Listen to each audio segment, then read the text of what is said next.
सुनो कैसे एंड कैसे मानी सोमनकर मैं जो triple I Jabalpur graduate and currently इजिप्सिस इंजीनियर। सो आज की जो वीडियो रहेगी आपको जो C S A B that is central seat allocation board, ठीक है, जो कि आपके वेकेंट सीट्स देता है आपका triple I Ts, N I Ts, I S Ts और जी एफ टी एस में, ठीक है, उसका जो इंपॉर्टेंट आपको अपडेट दे दूंगा, ठीक है। सो इन्फॉर्मेशन आपको देता हूँ, ठीक है। सो इस वीडियो में गाइज मैं आपको बताने वाला हूँ, ठीक है, कि आपके जो एलिजिबल स्टूडेंट्स कौन रहेंगे, ठीक है, हमारे C S C B rounds में, ठीक है, C S C B counselling में, ठीक है। So all the candidates who were eligible in Joseph और N I T plus system as per J W main ranks, ठीक है, and as per eligibility criteria given in annexure 2, 6 और 7 are eligible to participate in C S C B special rounds. The details of specific type of eligible candidates are mention below, ठीक है। सो सबसे पहले तो ऐसे candidates होंगे जो did not registered in JoSAA 2005 but are eligible as per eligibility criteria, ठीक है। मतलब क्या कि मान लो कि आप जो हो जोसा में पार्टिसिपेट नहीं करो, ठीक है, लेकिन आपको जो है एलिजिबल हो आप, ठीक है, आपकी जेबली मीन्स की रैंक कंसिडरेबल है, ठीक है, आप जो हो क्या नाम है 12th का एग्जाम आपने दे रखा है, ठीक है, 12th स्टैंडर्ड का, ठीक है। सो ये जो कॉमन एलिजिबिलिटी जो हमारी रहती है, ठीक है। सो अगर वो हो तो आप सी एस में पार्टिसिपेट कर सकते हो, ठीक है, इवन इफ अगर आप जोसा में पार्टिसिपेट नहीं करो तो, ठीक है। सेकंड है candidates who have participate in JoSAA but have not been allotted any seat, ठीक है। जोसा में आपको सीट नहीं मिली लेकिन अभी जो है आप जो चाहते हो कि आपको कोई सीट मिल जाए triple I Ts, N I Ts या फिर जी एफ टी एस में, ठीक है। टाइप 3 ऐसे है जो candidates of participate in JoSAA but have allotted seats but cancel due to non payment of seat acceptance fee, ठीक है। जो क्या है जोसा में उनको इंस्टीट्यूट मिल गए, ठीक है, लेकिन क्या है कि उनको सीट कैंसिल कर दी क्योंकि आपने पेमेंट या फिर सीट एक्सेप्टेंस फी आपने नहीं दी है, ठीक है। टाइप 4 ऐसे कैंडिडेट्स है जो कि क्या है exercise the exit option during जोसा 2005, ठीक है, चाहे गलती से या चाहे इंटेंशनली अगर आपने एग्जिट कर दिया हो जोसा से, ठीक है, सॉरी, चाहे इंटेंशनली और अनइंटेंशनली आपने जो एग्जिट कर लिया जोसा से, तो भी आप एलिजिबल हो सी एस में, ठीक है। Type 5 candidates have participate in जोसा and have been allotted seats in any IITs and later, ठीक है। मतलब आपको सीट मिल गई है जोसा में आई टीज में, लेकिन आपको अगर एन आई टी आपको देखनी है या ट्रिपल आई टीज में अगर आपको इंटरेस्ट है पार्टिसिपेट करने का या आपको मिल सकती है अच्छी, तो आप उसमें भी ले सकते हो, ठीक है। देन या फिर उसमें भी टाइप है अगर आपकी सीट कैंसिल कर दियो आफ्टर डॉक्यूमेंट वेरिफिकेशन या फिर आपकी वैलिडिटी विड्रॉन कर दियो अलॉटेड सीट से और आप टेकन एडमिशन देर इन, ठीक है।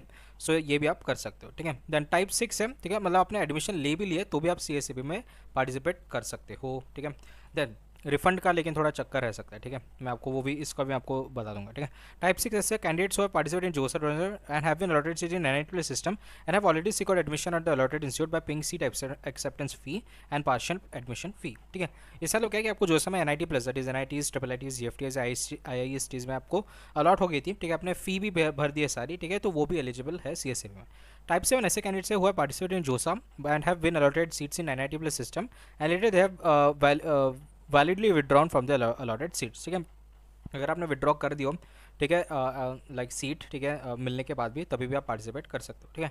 Then candidates have participate in जोसा and have been allotted seats in NIT plus system but later their seats have been cancelled after document verification and have not been allotted any seat in the subsequent JoSAA rounds with their updated credentials provided by fulfil the eligibility. इसका मतलब क्या है कि आपके document verification में कुछ दिक्कत आई हो, उससे वजह से आपकी सीट जो है नहीं मिली हो, तो भी आप सी एस ए में पार्टिसिपेट कर सकते हैं, ठीक है। टाइप 9 ऐसे कैंडिडेट्स है जो पार्टिसिपेट इन जोसा and have been allotted seats in NIT plus system and have paid seat acceptance fee and successfully completed document verification but his seats have been cancelled due to non payment of partial admission fee। अगर आपने partial admission फी नहीं भरी है तो भी आप, ठीक है, कोई बात नहीं, आप सी में पार्टिसिपेट कर सकते हो। सो एनेक्सर 2, 6, 7 भी आपको फट से बता देता हूँ, ठीक है। सो ये जो हमारा एनेक्सर 2 के तरफ यहाँ पे आप देखो, सो आप दिस इज annexure 2, ठीक है। Performances in class 12th examination applicable only for candidate seeking admission to NIT system, ठीक है। यहाँ पे देखो 75% आपको मार्क्स चाहिए रहेंगे, ठीक है, अगर आप एस सी पीडब्ल्यूडी कैंडिडेट हो, ठीक है, सॉरी, अगर आप जनरल ओबीसी हो तो आपको मिनिमम आपके 75% मार्क्स चाहिए रहेंगे, ठीक है। एंड अगर आप एस सी पीडब्ल्यूडी कैंडिडेट हो तो आपको 65% आने होगा तो ही आप एलिजिबल हो। उसके अलावा क्या है, must have passed class 12th board examination with minimum of 5 subjects and be with in the category wise as per the central list, ठीक है। टॉप 20% अगर आप हो तो आप उसमें रहने चाहिए, ठीक है। इन यहाँ पे जो है बेसिकली आपका जो भी है आपके फिजिक्स, केमिस्ट्री, बायोटेक्नोलॉजी या फिर मैथमेटिक्स, ठीक है, मेन है ये 3 सब्जेक्ट्स आपको चाहिए, ठीक है।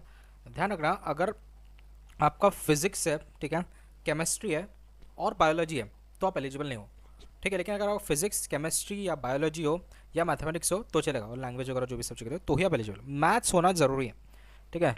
देन बी प्लान प्रोग्राम में आप देखो मैथमेटिक्स और अदर 4 सब्जेक्ट्स होना जरूरी है, ठीक है। फिर उसके अलावा यहाँ पे आप देखो 500 के स्केल से मार्क होना चाहिए, ठीक है, ये तो ऑफकोर्स होता ही है, ठीक है। अब डिपेंडिंग अपॉन योर बोर्ड, आपका जो भी बोर्ड हो, ठीक है। सो कट ऑफ मार्क्स आपके 20% का दिया है, ठीक है, ये इतना इंपॉर्टेंट नहीं है, या ये तो वही बात है, आपको 75% लाना पड़ेगा और 65% आपका S S T priority candidates के लिए, ठीक है। ये तो आपको लाना ही, एलिजिबिलिटी है, ठीक है। मान लो कि आपकी जेडब्ल्यू मेंस रैंक अच्छी है, अंडर 1 लाख है, अंडर 50,000 है, लेकिन आपके बोर्ड में उतने मार्क्स ही नहीं है, 75 के अंदर आपके मार्क्स नहीं है, ठीक है, या फिर 65 के अंडर आपके मार्क्स नहीं है, तो जो है थोड़ी दिक्कत, मतलब आप नहीं एलिजिबल हो, ठीक है। देन कौन सा एनेक्शस 7 देखने को बोला था, 6 और 7 देखने को बोला था।